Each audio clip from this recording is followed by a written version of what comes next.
Okay, so what I'd really love to have happen is everyone who worked on this with me, everyone who appeared in this, I need you all down here with me right now. So come on down. And Ethan, if you want to go get Shannon. Yeah.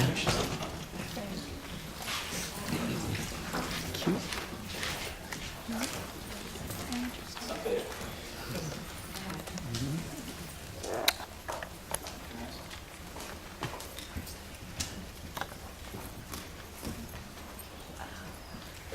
So I guess I'm going to play TV host here for a minute until Shannon gets back. And I'm just going to go down the line and I'm going to have everybody introduce themselves and what part they played in the production of Tympanum.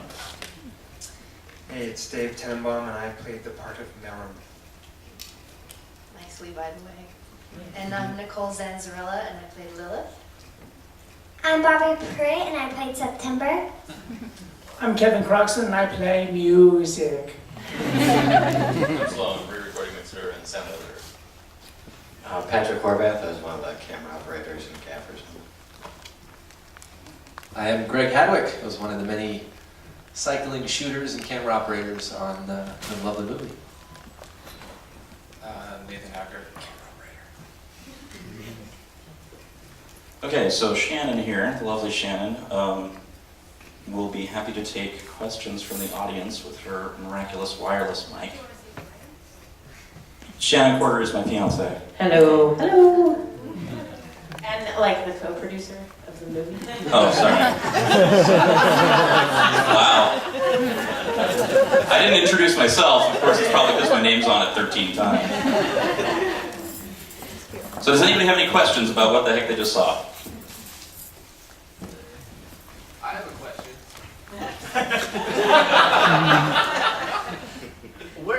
Where did Tympanum come from? Like, what was going through your mind when you decided to write this movie and wanted to make this as your first feature film? Okay, well, a couple of things. One was, what do you do when you have absolutely no money and you have no anything? What do you do? What story can you possibly tell with something like that? Well, the first story that you can tell is a couple people in a room talking, right? That's pretty easy. And most people, when they tell you to make a movie, they say pick like 2 or 3 locations so that things are really cheap. And that bored the heck out of me.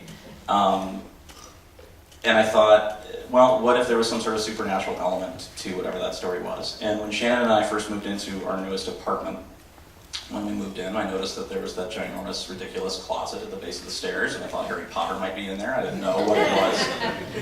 And I had a whole bunch of different ideas of things that I could store in there, and thought, wow, you know, this thing's like a whole other world. It's huge on the inside. And then I thought, that would be an interesting idea. What if a family did move into a new apartment, new home together, and there literally was a hole to another world inside their closet of their house? So that's kind of where that germinated from. As far as what Tympanum means, and I've tried to explain this quite a few times because it's a very strange word, and why would you title your film that? But it actually has like 5 or 6 different definitions if you look it up. But the simplest one is door. But what a tympanum can be is a water wheel. It can be what's called a saskia, which is a big drum-like device. It was a torture device back in the day when you string people out on a giant drum. It's also the word for a frog's eardrum, hence the sounds. I liked it because a tympanum is also the, if you look at a doorway, especially in Roman architecture and such, they'll put statues and such above the door in an arc. That is also known as a tympanum. And this other world that David's character travels to is sort of, it's a surface above our own. It's just slightly removed. And I don't want to go too far into that because I'd rather that people have their own interpretation of what all of this means. Like I said, it's, for me personally, where it came from was my personal divorce. I went through that in life, and it was very affecting. And I think that this is a metaphor for that journey, if that makes any sense. I'm talking too much again. Please, questions for everybody? Let's start right here. Could you please say your name? Hey, my name is Jim. I work with Jason. And Jason, where the heck did you find a diving helmet? It's the best prop that we had, and it was really pricey, let me assure you, because those aren't, they're not a dime a dozen. I actually met a gentleman that worked on a very good film called The Usual Suspects, and he was one of their prop people. And he was a professional diver and has worked in the industry for like 35 years and had done tons of dives, and he gave me a lot of great information. Because I literally asked him, hey, if somebody found a portal to another world and wanted to go underwater, how would you do that? And he kind of laughed, And he gave me that helmet. I got to choose from his collection. He had like a dozen different weird helmets, and I just liked that one the best. I thought, visually it was the coolest looking. And the problem with the remainder of the suit was that it was too cumbersome. It was so huge, it would have killed David. I mean, literally that helmet is like 65 pounds. Like, no exaggeration. It is, so PAs hated me, like, hey, I need it on that dune over there. And they'd be like, yeah, right, and have to, it was horrible. So the outfit, it had to be lightweight, it had to be cheaper, it had to be something that he could move about in, and that's why we came up with the idea that, well, it's homemade. It's like he just FedExes himself a bunch of parts and he puts it together. It's like if you wanted to make your own homemade spacesuit, what would that look like? And as far as the realism of it, it's like, I don't know, a lot of this movie you have to kind of use your imagination because we had like $22 in popsicle sticks and stew meat to try and make a feature film, And so that's what we did. We just plowed through and did it. And and then we ate it.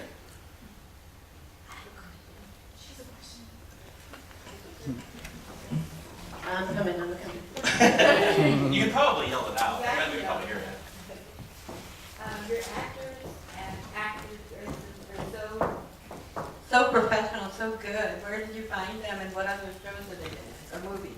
Well, I'll let them kind of answer that a little bit, but Shannon was the casting director for the film. She assisted me in finding really remarkable actors and actresses. So Dave, where do you come from?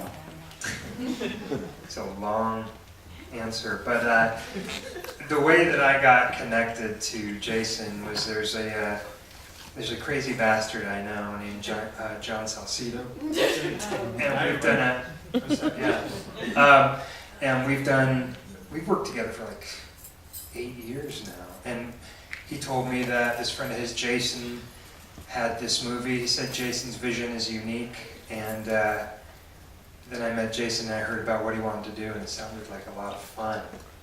So it was kind of the beginning of that. I also have Shannon and Jason to thank because Shannon and I worked together at a day job at a school that made us both crazy, wherever you are out there. And of course, coming from New York, I moved out here to keep doing these things that I like to do. And I saw another short film that you put together in Shannon's old apartment, I think. And I just remember thinking that it was one of the best things. It looked so good. It was so amazing for such a small little piece of film that you had put together. And I remember seeing that. And when Shannon was kind enough to ask me if I was interested in participating in this, I kind of jumped at the chance. So there you have it. I think my mom or like my agent submitted me for it. Where on that though? Look at Bobby. Okay. Pictures. Holy crap! Where's she at? I want her. Yeah. I'm Kevin Croxton, and I'm the music composer, and we were Facebook friends. And he had a great passion, Jason had a great passion for music, and we were all connected there. And I looked on the wall, Facebook wall, and he was talking about they had started this film, Tympanum. And I was looking at the pictures, and I just kind of zoned in on this. I'm like, man, I've got to contact this guy. This is amazing. And so we just started messaging each other back and forth, and everything really clicked. And 2 years later, here we stand. And I had a great time working on this project. It was amazing. A lot of fun. A lot of time put into it. And I asked his fiancée to forgive me because there were many occasions that, because I live in Arkansas, by the way, So we actually, so whenever we would work, I would be calling him. I'd be working really late, and I would call him, not even thinking about what time it was, and it was super late, and I would wake up his fiance, and I would feel horrible. But you know, we just had a lot of fun, and it's great to make cool stuff. We And, had a lot of conversations when I was in the bathroom. I would sneak in, because another funny thing about Tympanum is you'll notice that the whole thing was basically shot in that apartment, and I tried very hard actually to never show an exterior shot so that when you actually went to the other side, it felt like you finally got out. You know, like it was so claustrophobic. And that is actually the apartment that we moved into. Like I mentioned at the beginning, that's where I live. So, so there's no space. There's nowhere to go. It's like one big room. It's a loft. So I would have to sneak into the restroom to talk to Cal about music. anyway, it was a lot of fun. You're forgiven. Next question. Okay, next question. Who else has a question? See, I already was on it.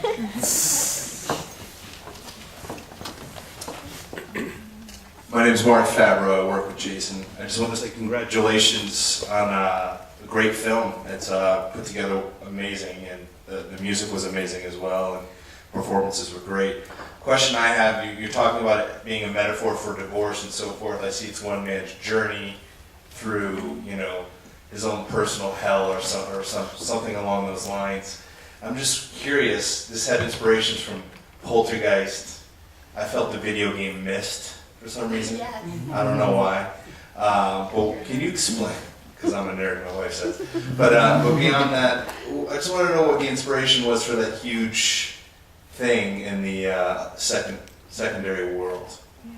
Well, what that was and how that character knew to turn that and where that came from. Of course. Well, the tower design, it's funny that you mentioned that it seemed similar to something else. What I described to Cullen, and I don't know if Cullen made it tonight, but Cullen Wright was the visual effects supervisor on the film. And he actually I would tell him what I want, you know, and the original design of the tower was actually very lighthouse-like. I wanted a structure that was, you know, talk about borrowing from something more akin to the tower in the Lord of the Rings with a big eye on it. You know, it was like this weird foreboding, like what the heck does that do? Kind of a tower that David's character Marin would come upon. And as far as him knowing what to do with it, again, I don't really know if I want to like explain a lot of the things behind those ideas of the film, but I think that it speaks to him. I think that, you know, you can kind of see in David's performance and in the first shot when he discovers the portal, his countenance changes, who he changes as a person, you know, it happens right there. And I think that, you know, he's starting to feel it, and he has that understanding. And that's also why he becomes so obsessed and decides he's crossing, I mean, screw everything else, to his own detriment, obviously. Any other questions? I don't know if anyone's asked this yet, but I really enjoyed it. Fantastic job. It felt like Roman Polanski influence, which I appreciate. Also reminded me of another really good low-budget, treating sci-fi in a realistic way movie, which is Primer, and I was wondering if those were on your mind and what other influences. Yes, Primer was definitely on my mind, and that's a film that a lot of people also don't necessarily quote unquote get. You know, it's very different. But you'll notice that when David's character Marin starts drawing in his book. Again, I feel like I'm giving too much away, but he's drawing circles and he's drawing tunnels and he's drawing more than one. And you'll notice through that whole dream sequence, David sees different versions of himself, as if multiple versions of himself have already crossed and come back. I believe in an idea that's called many worlds interpretation, in which the universe literally divides with every choice. And so there are an infinite number of universes. So like if the very fact that you guys are all here right now, I've actually altered the courses of your lives. So sorry, I hope it turns out positive. But every choice that we make, I mean, literally, 5 minutes now has been taken in me even just answering this question, which means that you now 5 minutes later will do what you were meaning to do, right? So now we live in that universe where that has occurred. So with that many different facets, I wanted to show those different facets, those different journeys, and the one that we witnessed was just the one that, you know, David eventually went on. As far as influences of filmmakers, I'm surprised that nobody has caught on to a lot of these Spielbergian shots that I actually incorporated into the film. Somebody, Mark, I think, mentioned Poltergeist. But yeah, I definitely I referenced E.T., Poltergeist, Close Encounters, certain visual elements, certain shots that I was in love with as a child. A lot of those movies of the early 80s actually spoke to me, and those were the influences here as far as what I wanted something to look like visually. Unfortunately, I couldn't always afford the vision that I wanted, but I think hopefully people get the idea.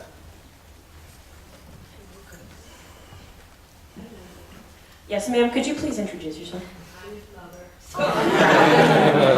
Ladies and gentlemen, I would really like a tremendous applause for my mom. To go ahead and put a personal spin on it, because without her I wouldn't be here, clearly. So. No, what I enjoyed immensely was the chemistry between both, the husband and wife and the daughter. And I felt that, how much of that is their ability or your directing? Because I really, I think they'd be able to answer that question. No, I think one of the, to be honest with you, when I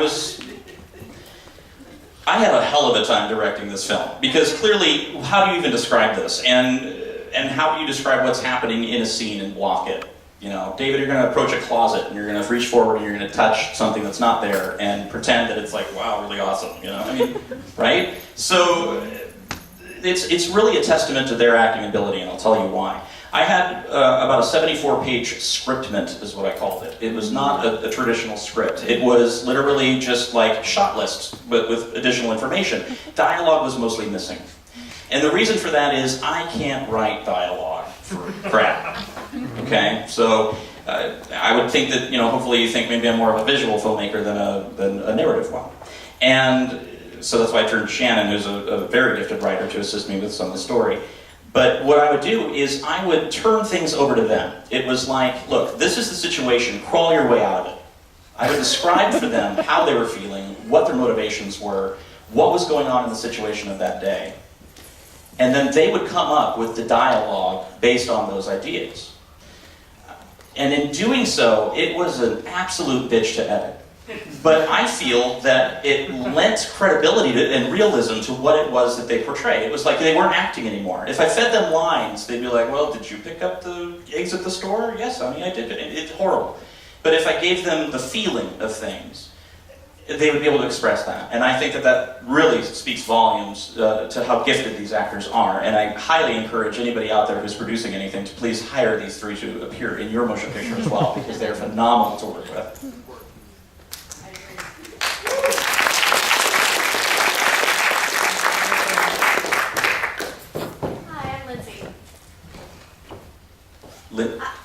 Lindsay, yes.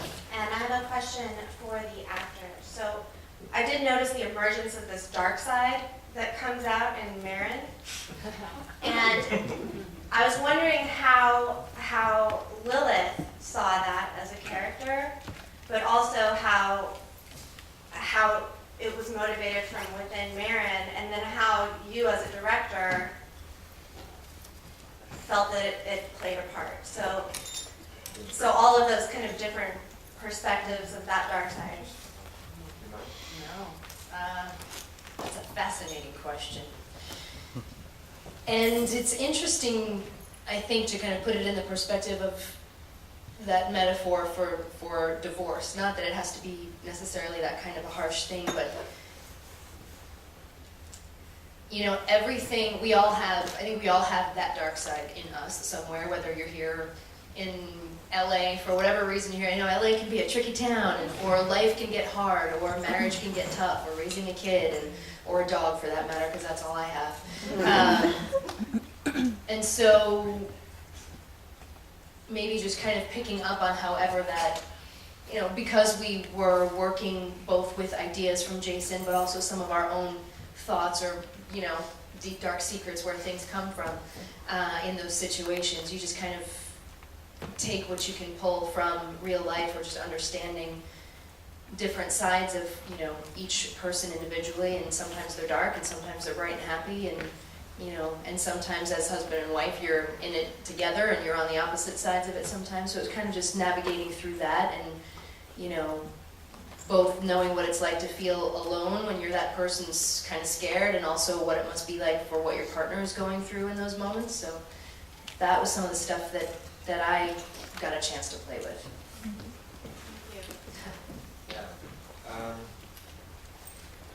Lindsay's my wife, incidentally.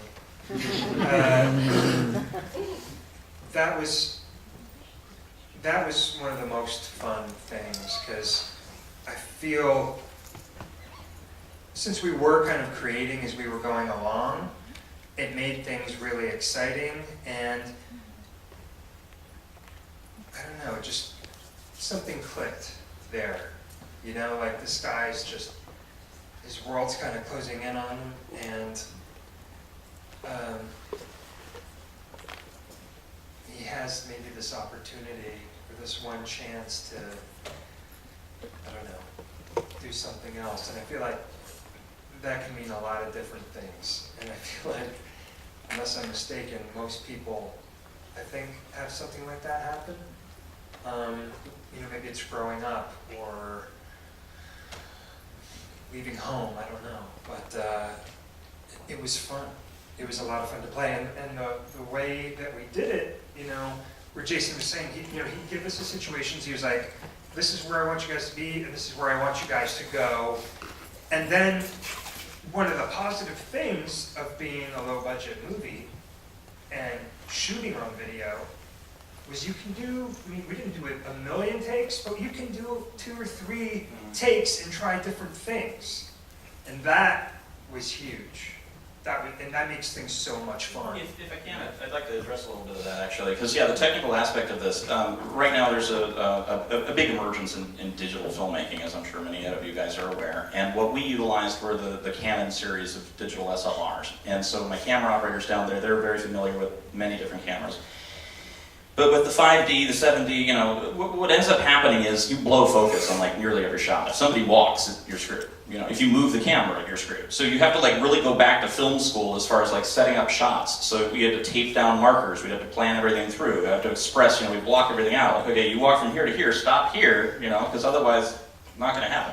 But just like David's saying, the remarkable thing is that you can get some pretty incredible imagery out of some of these cameras with minimal lighting. I mean, it's nominal. We had, you know, an Airy kit. And it looks amazing, but it does take the time. And so the same thing with you know, the acting performances. Yeah, we were able to do it over and over and over. Sorry, David was out of that ocean a lot. Sorry, and you know, you can pick and choose. And what's really great also is because it is digital, you can play it back instantly, and you can know whether or not you got the shot. And if you're happy with it, then you can choose literally in camera as you go. So, did you guys want to add anything to that as far as shooting? Us crew are not very talkative. I noticed. We're behind camera usually. That's why. Yes. I was actually gonna put you guys on the spot and say, you know, similarly to all the things that we got to do and try, you guys, and because you're so gracious to be standing up here, we gotta make you talk. You guys came in and sometimes you were rotating in and out, sometimes you were working together. You obviously had a very shared vision, you know, to share in Jason's vision and to kind of everybody, you were very collaborative at the time. And what was that like for you guys? Because you weren't necessarily there all the time, or you had to rotate in or kind of would see different things and then build on all of that. So can you guys talk to us a little bit about that? Because it really seems seamless. Yeah, because I had like 5 or 6 camera operators on the film, including myself. So, you know, color correcting all that and getting it all to match, that was fun.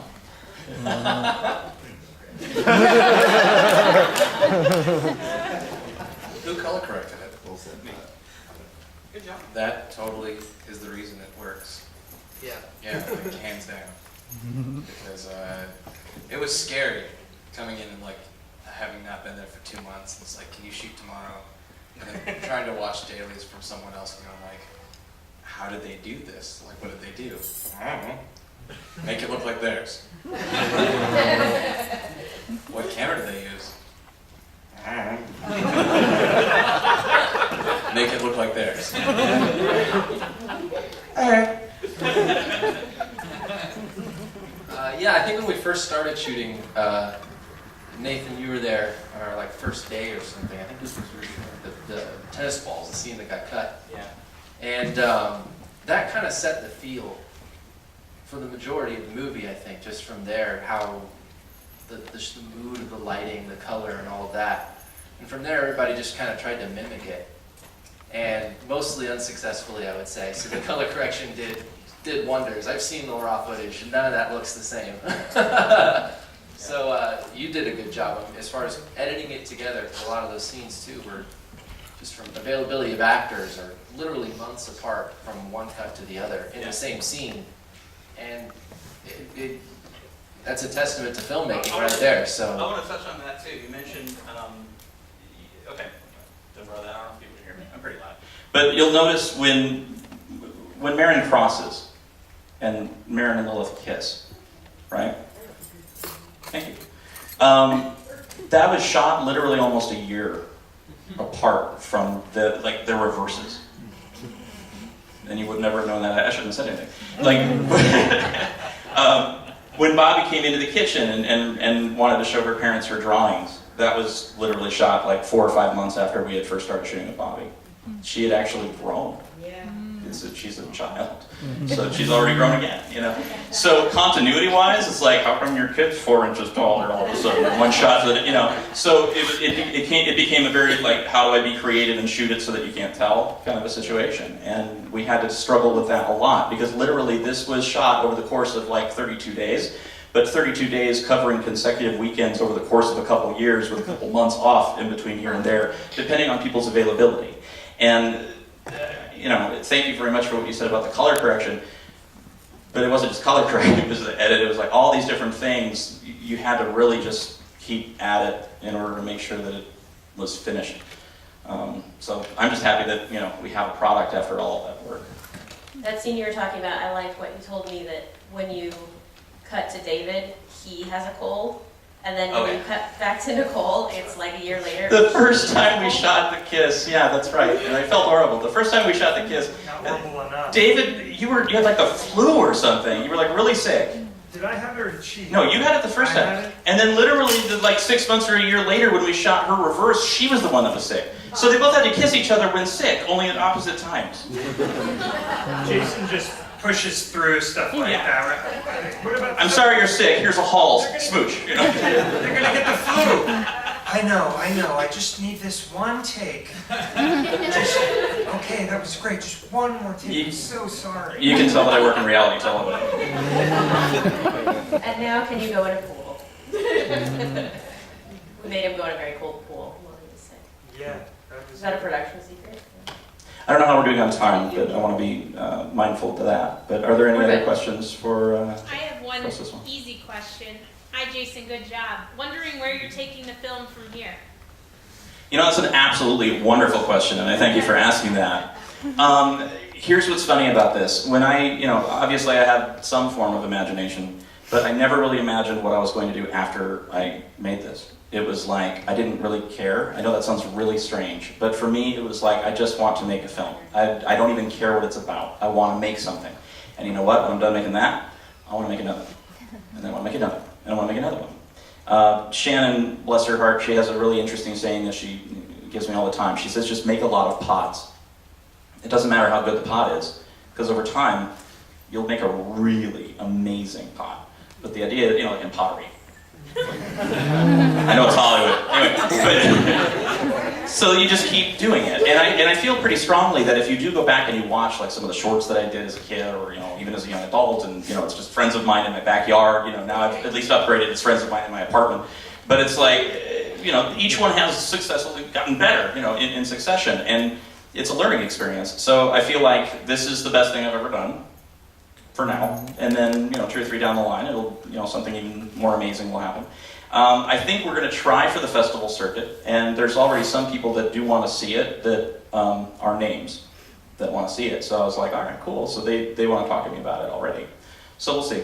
I don't know. The short answer, which should have been, is I'm not sure, Susan. But hopefully something positive. I have a question for Bobby. Bobby, you're a very talented young actor.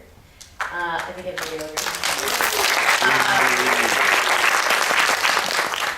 how long have you been acting, and what was your favorite part of doing this movie? I've been acting for probably about 4 years, since I was 5. And my favorite part was probably when I was like soaking wet with the towel. And then when all the pictures got all soaking wet too. Yeah. Okay. Thank you, Bobby. You did do a remarkable job.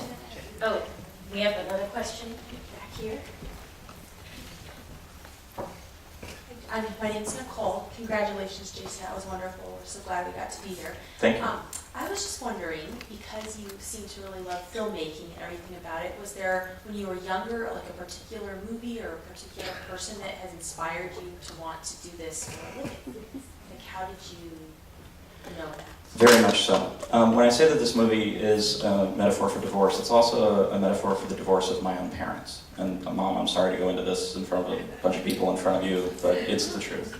My parents separated when I was about 1.5 or 2 years old.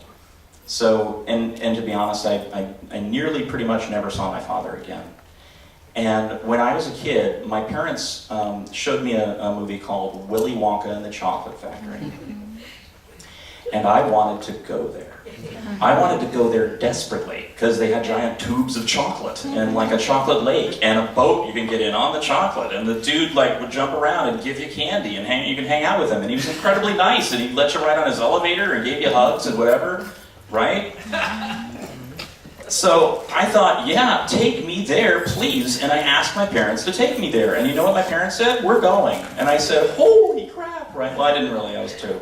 But pretty close. And so we get in the car and we're driving. We're driving to Willy Wonka Land. And I'm just like shaking with excitement and anticipation because I can't believe I get to actually go to what I just saw. And we get there and it's Walt Disney World.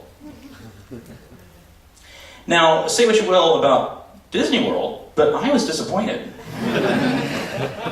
And so I turned to my parents and I'm like, where's the candy? Where's the chocolate? Where's the dude with the purple hat? What's going on? And they're like, oh, well, honey, you know, that's not real. And I said, well, why not? Why isn't it? It should be. And they said, well, I'm sorry, sweetheart, it's not a real thing. We took you to the next best thing. I said, no.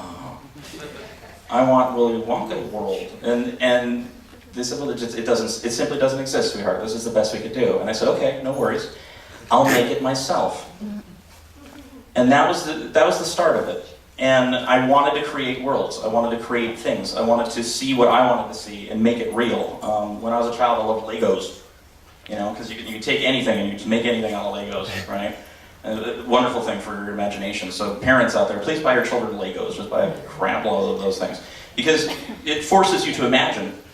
And filmmaking for me, working in reality TV, all of it, it just feels like playing with Legos as an adult. Like I can just build things. I like, David, go walk over there, put that over there, put that there, move that there, great. And then push this over here, make that blue, make that red, and make it go fast. Awesome, you know, you're playing with toys. And you're playing with toys that are like, you know, no offense, living human beings and whatever else, but I mean, that expression, that creativity, that's amazing, you know, and the fact that you can do that in life, again, amazing. And you know, filmmaking is an amalgamation of so many different individual arts, and it takes so much effort, work, energy. That's why I'm not really big on film criticism. I don't like to criticize other people's work. I don't care if Michael Bay makes it's cool, it looks neat, whatever. I don't care. The guy could blow up, you know, 13 cars at once or whatever. That's fun. I get it. Just as much as I can say, you know, oh my gosh, Schindler's List, it's beautiful, it makes me cry. You know, like everything is beautiful, and it's an expression of human beings expressing themselves. So I'm all for it. I say make all the movies, make all the shows, do anything you can to express yourself while you're here in this world, and make the world your own.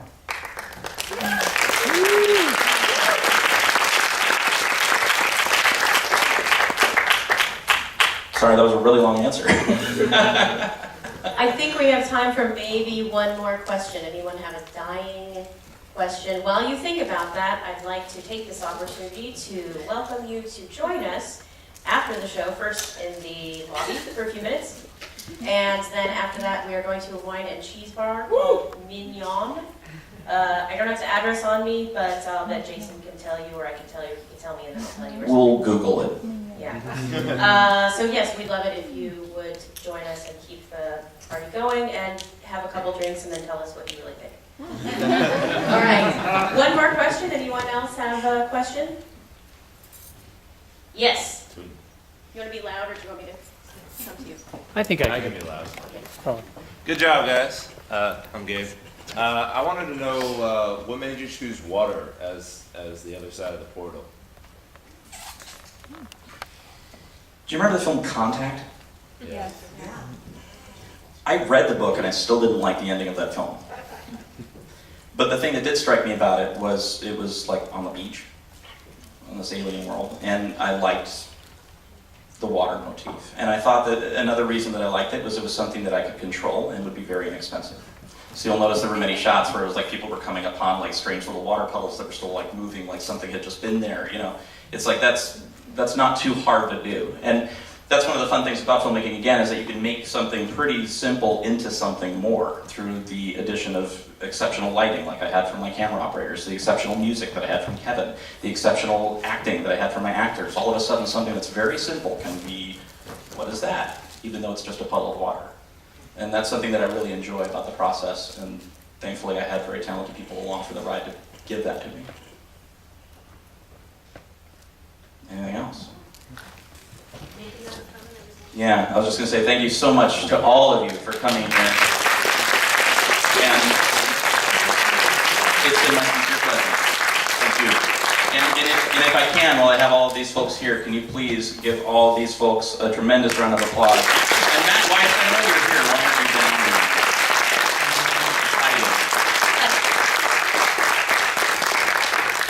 So, thank you very much.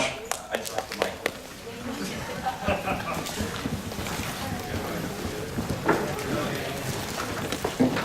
Back to the